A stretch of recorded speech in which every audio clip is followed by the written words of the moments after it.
Hello, this is the RPG Crawler, and welcome to Shelf of Many Things, where I review indie and small press role-playing games and game accessories in a variety of genres. First of all, thank you for the response for the first entry into this series. As a result of the positive feedback, I'll be trying to make this a semi-regular entry. Ideally every couple of weeks, although I may bump that up if scheduling allows, at least going into 2018. This time I'll be taking a look at the simplified old school system that in fact is so simplified that I'm going to need to be careful about just how much information I give in the review for fear of accidentally simply recounting the whole thing. Swords and Wizardry Continual Light is based on the popular retro clone Swords and Wizardry from Matt Finch, but is written by Zach Glazier, James Spahn, and Eric Tenkar Stein, who runs the OSR blog Tenkar's Tavern, which in and of itself is an excellent site that I've had occasion to browse on more than a few occasions.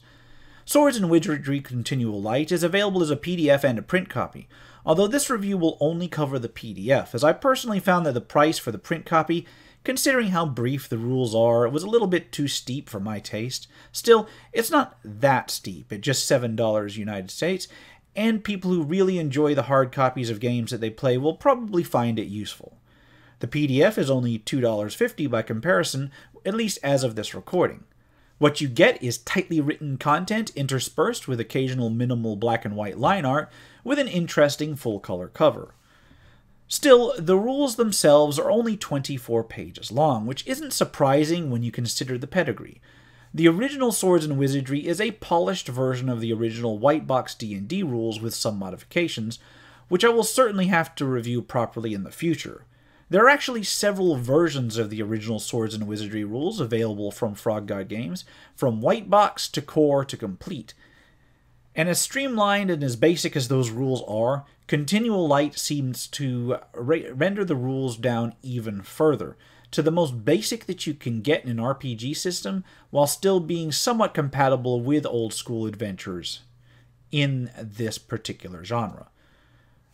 Does it accomplish this? Well, I guess we'll have to find out. The rules themselves are split into 3 sections, just as the original 3 white box books once were, and the writing itself is succinct and to the point, driving directly to the matter discussed in each section. This does mean that there's a lot open to interpretation about the rules, but for what I perceive as the initial goal of these rules, I don't particularly think that's a bad thing. It also uses a more limited number of dice, requiring just a d20 and a few d6s. Part 1 involves developing a character and getting equipment, and starts with the classic 6 attributes, with only one real scaling tier. Generally, an ability score with a 15 or higher will net you a bonus of some sort, and anything less won't. Then you're going to choose the race of the character from the 4 standbys of Dwarf, Elf, and Halfling and Human, with the demi-humans getting certain bonuses on certain activities and a restriction on what classes they can be, while the humans get the typical open spread of choices with no particular special modifiers.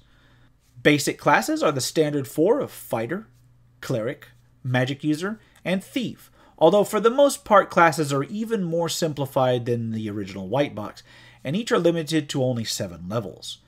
Each class has a hit die progression, a saving throw progression, a hit bonus progression, and a very basic list of class abilities, with a choice of a couple of gear sets. The gear sets streamline character creation in the same way that the more complex gear packages of modern systems might. Characters get a choice of adventuring pack in general, which will have several standard different loadouts of miscellaneous gear as well. Rather than micromanage experience, characters simply gain a level after a set number of adventures, which can complicate things if a system is used for a sandbox-style campaign, but can eliminate a lot of bookkeeping otherwise. There are a list of optional classes which basically add or modify abilities of the basic 4 classes, and require slightly more adventures to level up. The optional class list is actually very robust, and offers more options than even the advanced versions of the original game, all in less than a page of text. There are a couple optional rules that ease the experience of the first few levels, and then a perk system that allows for further development of a character past the 7-level limit cap. In this way, the system can support longer form campaigns if necessary. Equipment lists are extremely basic, with just a tiny subset of miscellaneous adventure gear and a handful of weapons and armor that you'd expect in other versions of the game. All dice are d6s, however there's some variation in the form of a plus or a minus to damage, depending on which type of weapon is being used or not. Armor uses the same dual descending and ascending notation of other versions of Swords and Wizardry to maintain compatibility mostly, and end up being a similar scale and cost to those editions. The combat system is just as pared down as the rest, with each character getting to move and take one action. The entire party takes their turn when their group wins or loses initiative, and all effects are resolved at the end of the party's phase. The attack roll uses the basic d20 mechanic, although the attack roll required is based on the ascending AC. A handy two-line table is available for those who prefer to use the descending numbers. Time and movement is as one might expect of the old school games, with one round being 1 minute and one turn being 10, although it avoids the whole yards to feet conversion between indoors and outdoors measurements, just scrapping it in favor of just using feet. In terms of spells, the spells are exceedingly basic. The low level limit means there's only 3 or 4 spell levels available in total, depending on whether we're talking about clerics or wizards, and each level of spell only has a handful of spells at most. The spells are generally described over only 1 or 2 lines unless absolutely necessary. There's a section on dungeon design which is not very large and includes traps abstracted out to various categories, with each category defined simply by the damage done. Then there's a few basic pages of monsters. Each monster has only a few necessary notes: AC, hit dice, attack bonus, and damage, and then movement, with a line to explain any special abilities or describe the monster in question if that needs to be done. Since there's no XP system, there's no need for any of that sort of information, and oddly enough, it seems like you can import monsters from other Swords and Wizardry monster books, of which there are quite a few very extensive ones, with minimal changes.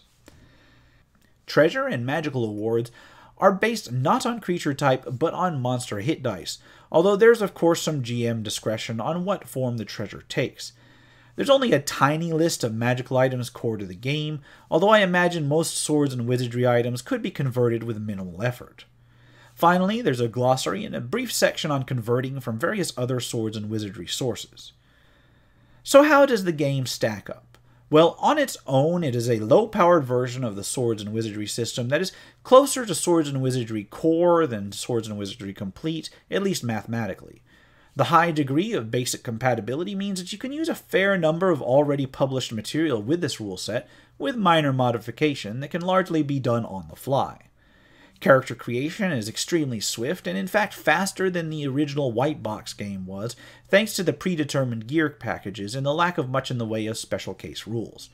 This can be good because the survivability of characters tends to trend towards that of older editions in general as well. It plays swiftly too, and without extensive rule systems covering various scenarios, GMs are free to house rule on the fly. The limited scope of power means that usually this house ruling will be in the form of a 1 or 2 point bonus or penalty, meaning that such rules can usually be consistent as well. What I'm most concerned about is just really long-term play with this game. The use of perks to advance past 7th level is an interesting development, allowing for character growth to continue without utterly unhinging the expected power curve. However, if you're used to creating adventures for higher level characters, even using the basic Swords and Wizardry rules, I'm not entirely sure personally how those adventures would scale to characters using this perk system instead. Furthermore, I'm not entirely convinced that the difference between the adventures required for basic classes and the optional classes is enough of a balancing factor, especially since many of the optional classes simply just seem like generally better versions of one of the equivalent core classes. I would have liked to have seen perhaps maybe a 15 or more in one particular stat for a requirement for those classes, but I guess that's easy enough to house rule in. What I will say is that I can see how this system would be excellent for a night or two of adventuring using simplified character creation and advancement in an old school system.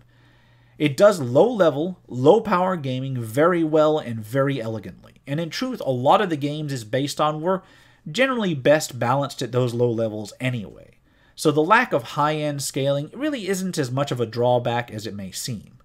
The simplicity of the rules are as much of a boon as a bane. Just be prepared to do more on-the-fly adjustment and house ruling for this than some of the other low-end focused games that I've covered in the past.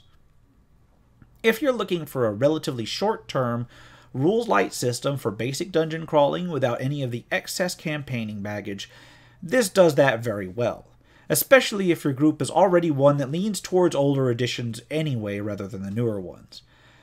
I personally would see using this for a pickup game that's run in lieu of a main game, or when time constraints on gaming sessions are a real issue. For a longer-term type campaign, I would probably prefer to use one of the other versions of Swords of Wizardry personally, but this could do the job, at least until middling to high levels. And I will wrap it up at that. I'll put links in the description below if you want to pick it up. This has been the RPG Crawler with the Shelf of Many Things, Swords and Wizardry Continual Light. If you like what you've seen, remember to leave a like, comment if you've got feedback, and subscribe for more RPG content, both tabletop and computer. If you're feeling particularly generous, I do have a Patreon at patreon.com/rpgcrawler that helps support this channel.